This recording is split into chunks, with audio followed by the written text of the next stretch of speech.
Welcome to Heart on the Table, a tarot-inspired podcast for mothers, healers, and humans in the messy middle of becoming. Two therapists, two moms, one card at a time. Every week, we pull a tarot or oracle card and explore its symbolism through the lenses of trauma healing, attachment theory, motherhood, and intuitive wisdom.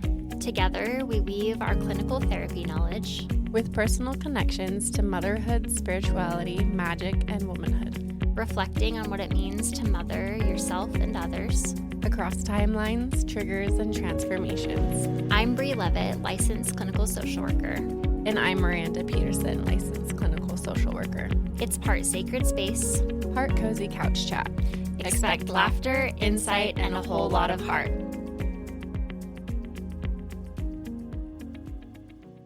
Welcome back to Heart on the Table. Today we're going to be covering the Emperor. Yes. The next step in our tarot journey. The Emperor is card number 4 in the major arcana. And we are just going to start by looking at the card and telling you what we notice about it. And looking at this card, I am first drawn to the ram's heads on the throne that the Emperor is sitting on. There's 4 of them, 2 on either side of the backrest or the back side of the throne and 2 on either side of the armrests. I am also noticing the armor underneath the red robes that he's wearing. And I think I'm noticing that the most because I read about what that symbolizes. And the mountains in the back stand out, which is interesting because it's the same kind of color of the background. Like there's not much distinguishing it from the background. It's just on either side. And it's kind of small in the margins. It's on either side of the Emperor. But I am drawn to that. It also kind of looks like he has a ram's head on his left shoulder. I'm just noticing that. I can only see half of it though, so I'm just assuming that that's what it is. I don't know. I'm laughing. I think I'm just looking at this card and I'm like, this card is the first card that's just so different than like all of the rest of the cards we've done so far. Yeah. The person on this card, I would say this is the first card that really embodies a male figure. Mm-hmm. Because the Fool could be male or female, like it's very ambiguous. And this is really, from what I've read, the archetype of like the father. And when I look at this card, I just see a man sitting there very stern-faced, very like broad-shouldered. The first thing that I just notice is like this is the Emperor, right? I notice that he has some jewels on his crown. He's holding some things. He's holding like some kind of staff. Called the Ankh. Or the Ankh, yeah. A-N-K-H, or I don't know how to pronounce it. And then he's holding like is it a fruit? A globe. A globe. I notice his red robes. And similar to you, I notice that is likely a ram's head on his shoulder. He's sitting in a cement, it looks like a cement throne. Like it looks very like this cannot be moved. Mm-hmm. And yeah, I noticed the mountains in the background that are, like you said, similar. I notice, only because I've read a little about this card, there's this little symbol of a river right there. Ooh. Just barely. I didn't even see that. You wouldn't. It's so small. I know. And like, if you listened to the episode last week, the Empress, she has that river flowing through her card very freely. Uh-huh. The Emperor, it's there, but we don't know, like there's not a lot of room for it in his card. Something that also stands out to me is that, yes, he's wearing armor and the boots are like so pointy that they just look like they could be almost like a weapon. Like they just look so pointy. Mm-hmm. And he's clearly like he's an older man. You can see that by like his beard is gray, it's long and gray. And there's the 4 ram's heads, like you noticed, and this is card number 4. Oh, I didn't even make that distinction. 4 ram's heads, card number 4. I read a little bit about the significance of the number 4 last night too, so we can talk about that when we get into some of our further breakdown of this card. One thing I think that as we're just getting started with our observations of this card, one thing I think that stands out just about my initial reactions to this card is this is one that I texted Brie about earlier this week and was like, I'm not really feeling this card. Same. And I think it's interesting because I know like the themes that we're going to be talking about today. And while they are important, I recognize that maybe those are things that I'm not, I don't know, that I haven't reclaimed myself. Maybe. My initial reaction is just so not connected to this card, which is a lot of information about myself, I think. So I think it's interesting just what intuitively or instinctively comes up for myself when I look at this card, knowing like the direction that we're going to take with some of these themes. I'm sure this will make more sense as we dive into it. Yeah. And I agree with you because I have a gaping father wound. So I think that's why in this card, I like look at it and viscerally, I'm just like, ugh. I mean, here we go, right? Well, and I think too, just as women, like we aren't taught to embrace our masculinity, our masculine side, right? I mean, we're not really taught to embrace our feminine side either, but they're just two sides of a different coin that I feel like it's hard for us to embody. I would agree with that. And I think that is also some of my like hesitancy with the card. Like the more feminine cards, I'm able, because it's something that I feel more tapped into at this phase in my life, I'm able to like really connect and like welcome it. And then I see this and I'm just like, cement throne? Jesus, you know? Okay, let's just talk about some of the meanings here. So the Emperor represents masculine order, leadership, and stability. He is the archetype of structure and authority, but also the father, protector, and builder of systems that create safety after chaos. So there's 4 total ram's heads. The ram's heads are a symbol of Aries energy, which you are an Aries, aren't you? I am. Still working on embodying that energy. The ram. You're still working on embodying the ram. Yes. The ram corresponds to Aries, the zodiac sign ruled by Mars, and it brings in fire, initiative, courage, and drive. Aries is the warrior and protector energy behind the emperor. The ram's heads also resemble strength and determination. Rams scale mountains, symbolizing endurance and the will to climb toward mastery. Rams are the leaders of their herd, charging forward first, taking risks, embodying the pioneer spirit. The 4 heads represent dominion over the 4 elements, earth, air, fire, water, or the 4 corners of stability, north, east, south, and west. This reinforces the emperor's grounded and all-encompassing command of this material world. And then the mountains in the background. Mountains represent unshakable foundations. They're rocky and barren, shows the emperor's distance from emotion and intuition. He lives in a realm of logic and order. He has climbed to the top, suggesting hard-earned wisdom through experience, but also a reminder that power can isolate if disconnected from empathy. Many trauma survivors build their own mountains or barriers of control or self-protection, and they may be high and strong, but sometimes also very lonely. The globe represents the world under his command, mastery over the material realm, and authority rooted in worldly experience. In some depictions, it's paired with a scepter in the other hand, symbolizing both power and responsibility. The orb is a reminder for us of what is in our own sphere of control, what is ours to lead and what is not. Healing often involves learning where our influence ends and acceptance begins. I like that. I really like that a lot. The armor under the robe is, I think, just symbolic of the soft power that still holds boundaries. Oh, yeah. So there's the robe, but there's also the armor. I think initially looking at this card, like it feels very cold and very rigid, but I like looking at it just a little bit further about what lies underneath or what's maybe not so obvious about it. And I think that goes again just to illustrate or highlight my instinctual relationship to this card.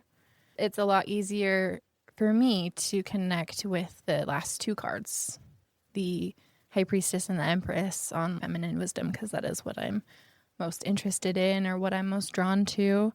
For the feminine cards, the feminine archetype, the side of that we're so used to embodying is smallness or is meekness, I guess, so to speak. And I myself have entered into a phase of my life where I'm really trying to reclaim the power or the empowerment or the embodiment piece of that.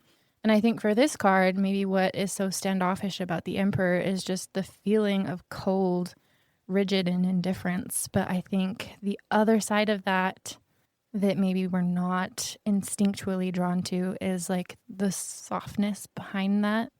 I know one of the themes we're going to be talking about is authority based off of compassion instead of fear.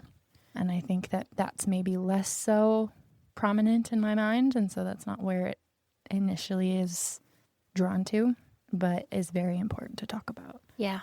I can think of a lot of things I would like to say about the men in my life being sources of compassion instead of fear. The other thing, so the river in the background, if we remember from the Empress card, the river was just flowing freely and was very present and was kind of a symbol of all things kind of growing from that, right? And it says here, the emperor sits high and dry on his stone throne, far removed from the water, representing his control over emotion. The water symbolizes the unconscious intuition and empathy, all the emotional qualities he keeps at a distance. So he hasn't cut himself off from feeling entirely, but he does not lead from feeling. The river still flows quietly in the background. It reminds us that even in order, structure, and authority, that emotion is always present. It may not rule him, but it sustains him. The emperor's distance from water mirrors how trauma survivors often learn to overfunction from logic and control to avoid being overwhelmed by feeling. Healing means inviting the river closer, allowing emotion to inform leadership, not threaten it. Oftentimes, with my work as a therapist, people are very fearful of their emotion, and people are so fearful that if emotion rises, if we invite that river a little bit closer to us, that river of emotion, will it ever stop flowing? Almost like if you release a bit of the flow, will it be overpowering or overwhelming? Like, will you get caught up in the torrent of the water, the emotion, and not be able to ground yourself again? Right. Mm-hmm. Well, I think there's some good things to this card, right? Like, especially with the globe symbolizing, we really need to be focusing on what is within our power of control versus controlling from a fearful place, trying to control everything, control the whole world. No, the globe in his hand is his world, not the whole world. This card symbolizes a lot of the like rigidity as well. There's some good things here, but also there's a lot of rigidity. The mountains are rigid. The stone throne is rigid. There's a lot of like, I need to have control. And part of the grieving experience of being human is probably recognizing how much and how little control we really do truly have and being comfortable sitting with uncertainty. Yeah. Sitting with that unknown leaves us vulnerable. Yeah. And the other side of that being also open to potential, which is hard to reframe that vulnerability, right? Like, we are so easily just convinced that vulnerability means lack of control or that something bad could happen. And the other side of that is also something incredible could happen. Yeah. But we are often, especially in an anxious society, so often focused on, maybe it's the illusion of control, right? Because we don't really have a lot of control over things. Like, when you really get down to think about what is within our sphere of control, not a lot, but the illusion of control makes us feel safe. And I think there's a difference between like trust in the uncertainty and the feeling of safety that comes from that, and then fear of the uncertainty and what we perceive as safety in that. Yeah. And maybe like the importance of shedding some of that perception of that we have control over so much. Which is scary because it can feel like the ground is being ripped out from underneath our feet, much like the Fool, right? Like you could take that next step and fall right off that cliff. Yeah. Or maybe there's no cliff and maybe you'll fly. Who knows? Yeah. You won't know until it happens. But I think, again, the illusion of control and, again, the illusion of safety that comes with the illusion of control, right? We build this false sense of stability around ourselves. And then when something does inevitably fall out of our hands, like maybe overanalyze or hyperfocus on how that could have happened, right? Because we planned everything right. We did everything we could, everything within our power to make sure that that didn't happen, and it still happened. We did everything we were supposed to do. Yeah. Right? And inevitably life happens. Mm-hmm. I want to read some of our Instagram questions that we asked related to this card this week. So one of those was, do you feel comfortable being seen as powerful? 20% said yes, 30% said not yet, and 50% said depends who's watching. I think that's important. Like to think about who you are comfortable being powerful in front of and who you're not comfortable being powerful in front of, and why is that? Why and what qualities do those people embody where you're feeling comfortable being powerful around those people and not so powerful around these other people? And also, as women, relationship to our own power. Like, I was kind of thinking on this question and I was reflecting myself and I was thinking about like things have been going really well with my business. I was very scared to take my maternity leave and then come back. Like I felt like I was like abandoning my other baby, right? Like this is my baby, this is my business. I grew it. And I was like, oh my gosh, it's very necessary for me to take this time off. And am I going to have anything to come back to? And now it's going really well. And I'm feeling really good about it. Mm-hmm. And I keep having this internal monologue of like, and this probably happened to me by accident. I've just gotten lucky versus embodying like, no, I worked for this and I come back to this often, right? Like, and I think there's an element of like, you have a business, there's some power in that. Yeah. Right. But I keep going back to this place of like, I'm not supposed to be powerful though, you know? Like what could that mean? That you are powerful or that you do give yourself credit. What could that mean? Yeah. I don't know. But I feel like I was taught to not be powerful. Yeah. As a woman. Right? Or I don't know. It's just weird. It's like embodying. No, and I think all of us collectively should be embodying, especially as women in patriarchy, like our worth. Right? And I don't know, sometimes I just think it's hard to come up against that socialization of like, we get to be powerful too.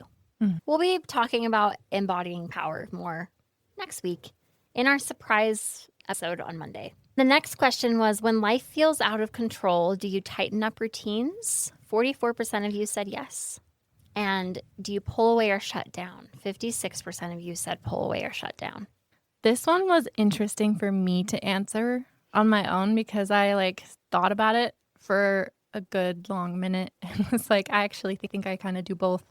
I think initially my reaction is to try to tighten up some routines to see if I can gain some semblance of control. And when I realize that doesn't work out, then I shut down and withdraw. Mm-hmm.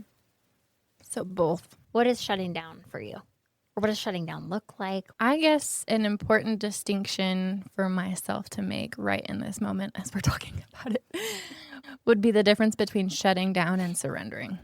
Okay. Maybe I tighten up and try to build a more routine for some semblance of control, then realize, okay, this is it. And then realize it's not working out. Shut down, withdraw, completely swing to the other side of the spectrum, right? Like the pendulum just boom, so fast. The other way, just nope, I give up. And then realizing once everything settles, right, that it's somewhere in the middle and I can just surrender and what will happen will happen. And recognizing that, I actually don't have any control and it's going to be okay. That is how it happens. 1, 2, and 3. Yeah. Mm-hmm. That is a good third option. Like when life feels out of control, I think tightening up routines can be a good adaptive thing to do. Like let's recognize what is it that we can gain control over, what's in the palm of our hand. But also we don't want to swing so far to we're trying to tighten up and have control over everything. Yeah. Which that could be like the shadow side of trying to tighten up our routines. We're trying to really rigidly maintain control. And then pulling away or shutting down, well, yeah, that's just like our system. We're just like tired and we're kind of done. But being able to land in between the two is a good third option where we recognize like it is what it is and my life must keep going. Yeah. It's making me think of OCD and like the OCD training. And I don't know if I shared anything about the OCD training yet, but my favorite thing, my main takeaway for myself was the phrase, maybe it'll work out, maybe it won't work out. Yeah. And just holding both and the duality of all of that. We talked in that training about a compulsion being one of the compulsions, a common one, a mental compulsion being like so reassuring of yourself. Like mentally reassuring yourself constantly, like, it'll be fine. It's going to go fine. It'll be fine. I'm going to be fine. And recognizing that as maybe it won't be fine, but like you probably get through it, redefining what get through it means. And that just stood out to me because I have a tendency to be like, I'll be fine. And like when I say I'll be fine, I'm like, I think I do embody some of the like, maybe it'll work out, maybe it won't work out. I'll be fine either way. I think there's an important distinction between I'll be fine, period, versus like maybe it'll work out, maybe it won't work out. I'm just going to kind of relinquish my control and the rigidity that I think I need in order to be fine. Yeah. Which, as I'm hearing you talk about the surrendering piece and the differences between I'll be fine versus maybe it will, maybe it won't. I think I'm picking up on the underlying, I don't know if it's a theme, but like is it coming from fear or is it coming from compassion? Which I think is one of the major themes that is coming up just for this card. Where is that originating from? And when I think about it, I'm going to dive right in to motherhood, and there are so many things that I think about in the beginning of my experience as a new mom that like I tricked myself into believing I had control over. And I think that's going to be a lifelong lesson. Like I have no control whatsoever, but it's going to be okay regardless. And having external sources of validation, like other mom friends, for example, or like other female mentors, that just makes it a little bit easier to be okay with that. Because this is not like I'm inventing this experience, right? Like, and I think that's what we so often forget just about human experiences in general is this is not neat. Like, this is not unique to me. Yeah. Maybe it feels that way or circumstantially it is, but like so many other humans have experienced this and gotten through it just fine. Mm-hmm. Or have found what they needed or have leaned on people for support. And I think when we can find that support that's strong and reliable and powerful in a way that's gentle and compassionate and not fearful or controlling, that is where transformation takes place. Like real, true, genuine, meaningful transformation comes from a place of strength that's not overwhelming. I don't know if it's the right word, but that strength that is soft. Yeah. Strength that is gentle. Strength that is understanding and compassionate, and not strength that is punishing. Not strength that is punishing. I love that. I think in hearing you kind of pick up on that fear, like, are we doing things based out of fear? Are we trying to maintain control based out of fear versus out of compassion? Right? Like, it just made me reflect on that. Maybe it will work out. Maybe it won't work out. I'm going to be fine either way. I'm fine. And like really trying to convince myself of that is absolutely coming from a place of fear. Like when I'm very rigid or I'm like driving down the road and something's kind of going on in my life and I'm just like ruminating on that and I'm like, it's going to be fine. I'm going to be fine. It's absolutely coming from anxiety where I'm like, I have to be fine. Like I'm doubling down on convincing myself it's going to be fine because I'm so nervous. Yeah. But if we can just allow the anxiety to kind of come up and be present and still do whatever it is that's scaring us anyway, we're kind of embodying the more compassionate side of things. Because the anxiety, it can come, right? It can be like the river that's kind of distance from the emperor here. It can be there and we can experience it and it can just be. Versus like kind of driving our anxiety a little bit further each time. We're like, I'm going to be fine. And our anxiety is ramping up. Yeah, it's almost like self-fulfilling. Like you reinforce that negative anxiety, right? Like by trying to convince yourself that it's going to be fine.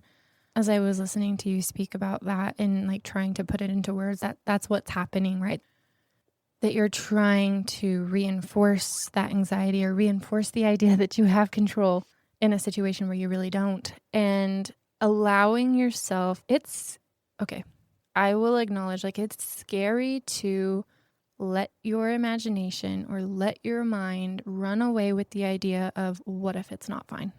Totally. That is incredibly scary. You're sitting in your car or whatever, you're driving on your way, whenever you have a moment to think, and you maybe allow yourself to imagine what it's going to be like if it's not okay. And that's terrifying. And at the same time, I think that is what our minds need or what it's asking for, right? Like the louder that we try to convince ourselves, I'm fine, the more that we bury the what if it's not. And the more that it's going to come up or show up or try to make itself known in other ways, right? It's always going to come up.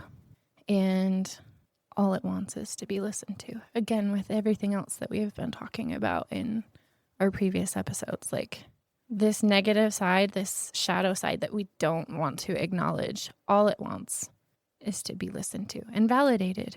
I mean, if you think about being a child, I feel like being a child is where most of my anxiety has started. I can only speak for myself, maybe collectively. I can relate.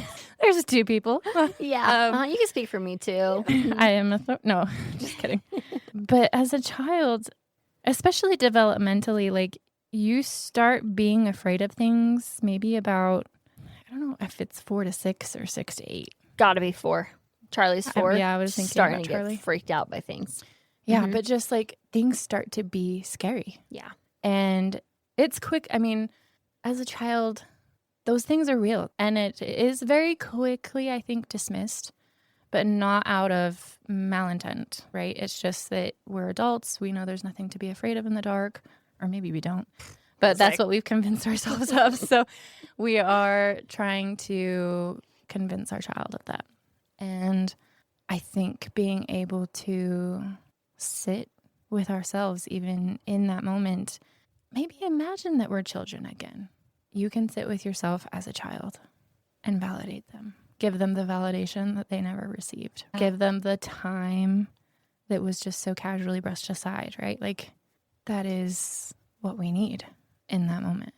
Imagining myself as a child, imagining the fears that I had, that I expressed that I had, that were so maybe casually dismissed, but not because they didn't matter, but just because somebody knew differently. Or maybe they pretended to know differently. I think we're all maybe afraid of the dark in some way or another.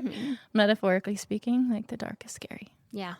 And sitting down and being able to reparent that part of myself that feels that way, that they have to make everything okay. Right? Nothing can go wrong, or that you have to gain some semblance of control over. Yeah. I love all of that. And I'm thinking about like just as I've talked a little bit about lifespan integration on the podcast, just a baby bit.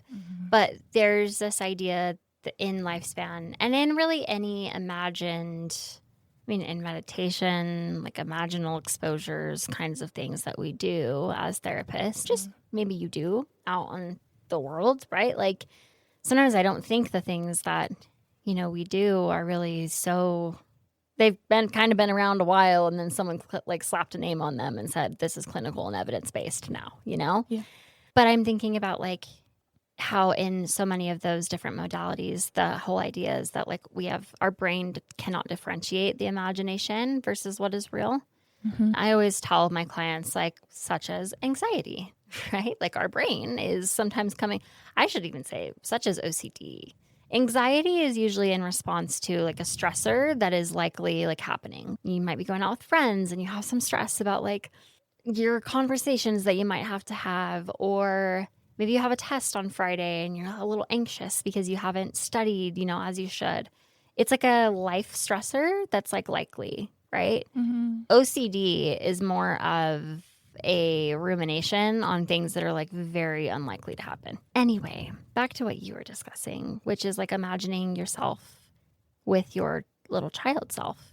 I kind of invite listeners to just like take a minute, like wherever you are. Maybe you're not, maybe you're driving, so you like can't close your eyes, but like I want you to just take a second and really slow down for a minute and kind of imagine little you in your mind. Just kind of bring up that picture of that little child, right? Maybe that little child was really scared and was expressing that fear. And I think as adults, it's just hard for us to sometimes meet children where they're at because we're so far removed from that experience of being a child.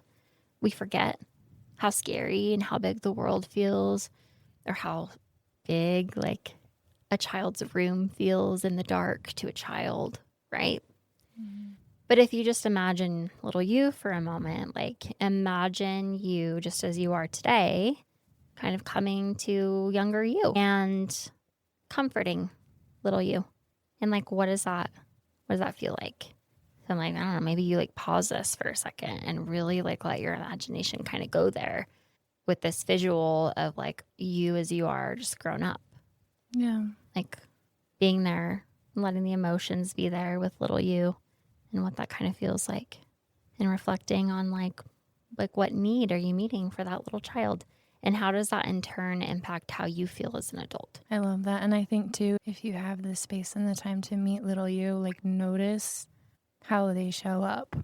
Notice what age they are and maybe what they're wearing, or maybe how they hold themselves. All of that is information as to you and something to work with. Yeah. It's important to recognize that like the little child in us still exists. Like that little child is still very much within us today, still very activated by the world and by relationships, right? I once read in a book, I think it's that Sometimes Therapy is Awkward book. Have you ever read that one? I haven't. Oh my gosh, you need to read it. Okay. So Put it good. on my list. She talks about clients that maybe you kind of struggle with as a clinician, or they're activating something in you. She says, I always just envision them as the child on my couch. I just got chills. Yeah. Anytime there's something coming up in a session where you're just like, oh, okay. Like to picture them as the very wounded child. And that is who's sitting on your couch. Damn. I think, again, going back to talking about childhood fears, I think those fears become internalized. Like, right, as children, the fears lie externally. The fear lies what's under the bed, or what's in the closet, or what is that shape in the dark that looks like a scary monster, right? Like they're all external fears for the most part. And I think those fears become internalized. Yes. And those fears become fear of maybe ourselves, maybe other people, maybe a lack of control. And I think that's where this card comes back to, is just the strength that maybe we needed, right? The very compassionate strength that we needed as a child afraid of the dark, right? One that's validating and not one that's very dismissive and makes you feel alone. And one that's desperate for a feeling of control. Yeah. Right? Like, and really recognizing that as an adult, regardless of what you're still healing from, as adults, you can give something back to that little child. It doesn't matter if you have trauma. We all have trauma, right? We all have trauma. We all have a traumatic experience. I always tell people, don't compare your trauma and then write off your trauma. Everyone's healing from something, but really recognizing, regardless, as an adult, you have something that childhood you did not have, and that's agency, right? So, like, you have agency, you have autonomy, and how can you give that back to younger you? You can do that. I think even with the active imagination exercise of visiting little you can make that. You don't have to just do that once. You can do that once a week. You can do that once a month, however often you feel like you need to. And each time it could be different. Each time they could show up differently. Yeah. And depending on how much space that you give them to show up, maybe they tell you verbally or intuitively or instinctually what they need. And then you can go about the week, the day, the month, whatever, giving that to them, and then check in with them again and see what difference it made. And maybe if they need something different, then you can work on that next. And I think that's incredibly powerful and something, that we have the ability to give ourselves that is transforming and healing. I don't think we give active imagination enough credit. We don't. And I can say, as a therapist who's been doing this kind of work with clients and doing this kind of work myself with my own therapist who does that same exact modality, like, the child does show up differently, right? We don't just do this one time. And it's beautiful every time that we do it to see what is unearthed and what maybe a developmental need wasn't met, that we as an adult now can kind of visualize ourselves going back and like making that connection. Yeah. I've even taken a break from therapy for a couple months, but I'm starting back up this week because I'm like, there's some things that are getting activated that I'd like to go work on. Right? So it's like, it's a lifelong process. There's no end date to healing, right? Like, as life goes on, our wounds get activated in different relationships, in different phases of life. And there's nothing wrong with that. That is okay. Yeah. There's nothing that anyone can give to us to give us the certainty that that's not going to happen. We're not going to get activated again. We're not going to do some healing, and maybe we're going to be feeling really good, and then something else gets activated, and maybe we're feeling bad or sad, or we're feeling grief or angry. Those emotions have a right to be there. We don't have to keep them at a distance based out of fear. Right. I love the perception of your wound, of having a relationship to your wound. Like, not only do relationships to one another change, but our relationships to our wounds or our trauma changes. And it is very much impacted by circumstances or events or our relationships with other people. And that's why it can, once we feel like we've done some healing, can reopen again and feel like it's a bleeding, gaping wound once again. But I think the more that we come back to it, we're healing it in a different aspect or from a different perspective. And it's something that you will have to continue to do, right? Because the work is never done. It's maintaining a constant relationship to yourself as you continue to show up in a world where everything is circumstantial. And just because some circumstances are triggering doesn't necessarily mean we should avoid them. It just means that we have some work to do. And the empowering part about that is that it's up to us to do that and choose. Maybe it's not the right time, but maybe that's why it's coming up. It requires some attention. And even if it's not the right time, even if you're identifying, I can't deal with that right now, you're still doing a good job. You're still surviving. You're still doing what needs to get done, right? Like, you're still here. Yeah. So, you get to decide. And it's not going anywhere. I mean, we've talked about that too in relationship to some of these cards, is that it's not like we're going to get to the Emperor and he's going to say, where have you been this whole time? Yeah, exactly. He's just going to be there. In his stone. He's not moving. He's not going anywhere.